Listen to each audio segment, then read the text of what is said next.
हमारी दिनचर्या कहां खराब होती है?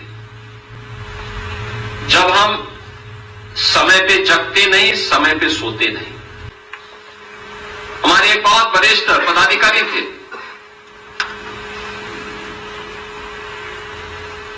आज से 4 वर्ष पहले की घटना है।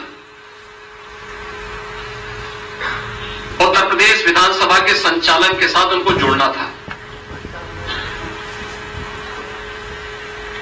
लेकिन उनका स्वास्थ्य अचानक ऐसा लगने लग गया कि वह अब तबियत उनकी खराब हुई तब हुई। हमारे एक मंत्री मुझसे बोले, कहा कि उनका तो लगता है स्वास्थ्य ठीक नहीं है, कैसे होगा? तो मैं अचानक सत्र के दौरान उनके चेंबर में गया। मैंने देखा कि अपने चेयर में ऐसे लुढ़के हुए थे, तो मैंने उनके सिर पे हल्के से वो किया, उनके आगे खुले, उन्होंने मुझे देखा तो खड़े होने का प्रयास कर रहे थे, लेकिन खड़े नहीं हो पा रहे थे। मैंने कहा, आपका तबियत खराब है? उन्होंने कहा, तबियत कुछ खराब है। मैंने कहा, क्या सत्र विधानसभा का सत्र चल पाएगा? आप चला पाएंगे? क्या हमें कोई वैकल्पिक व्यवस्था करनी है? उन्होंने कहा, मैं प्रयास तो करूंगा, लेकिन मैंने कहा, आपका स्वास्थ्य ठीक नहीं। मैं बैठ गया, मुझे देखे थोड़ा उनके सामने एक वायु, उनकी चेतना थोड़ा सा जागृत होती हुई मुझे दिखाई दी। मैं बैठा वहां पे,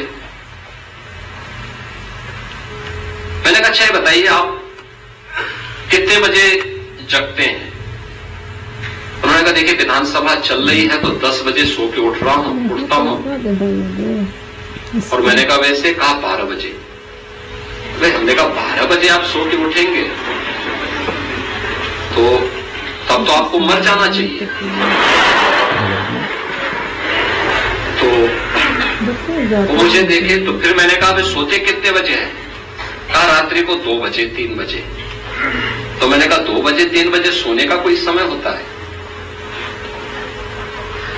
मैंने कहा, देखिए आप अगर जीवित रहना चाहते हैं तो आप बहुत देर करेंगे, बहुत ज्यादा अगर आपको लेट हुई था 11 बजे तक आप सो जाया करिए, और धीरे धीरे करके कम करिए। पहले दिन 12 बजे सोइए, फिर उसको 11:30 करिए, फिर 11 बजे करिए, फिर 10:30 करिए, फिर 10 बजे करिए, और 10 बजे तक हर हाल में सो जाइए। उन्होंने कहा, मुझे लिखने का काम करना होता है। मैंने कहा, लिखने पढ़ने का जो भी काम करना होता है उसके लिए आप ब्रह्म मुहूर्त में करिए काम। सुबह रात को जल्दी से सोइए और सुबह जल्दी जगिए।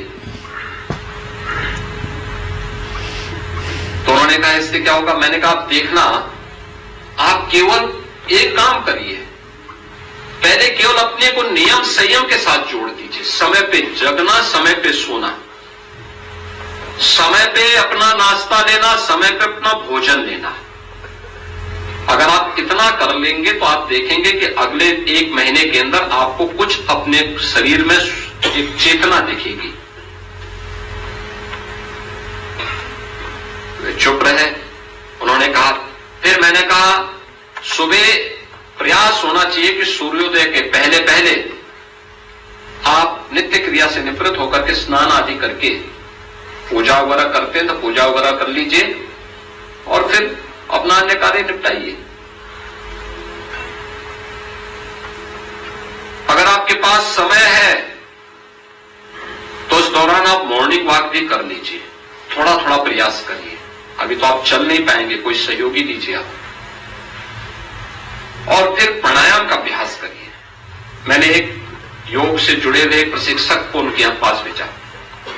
मैंने कभी नियमित रूप से इनको 5 मिनट से बढ़ाते जाइए, 5 से 7, 7 से 10, 10 से 15, 15 से 20, 25, और आधे घंटे तक लेके जाइए। इनको प्राणायाम का अभ्यास कराइए।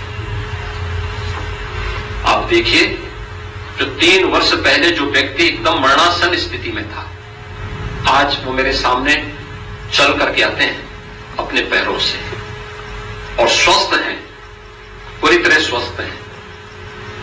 यद्यपि रात को 11, 11:30 बजे के पहले अभी भी नहीं सोते, लेकिन मेरा मानना है कि अगर 10 बजे तक सो जाए और सुबह 4, 4:30, 5 बजे जग जाएं और अपनी क्रियाओं को नियमित कर लें तो उनकी आयु अपने आप ही स्वस्थ हो जाएगी, वो अपने आप ही आरोग्यता को प्राप्त कर सकते हैं।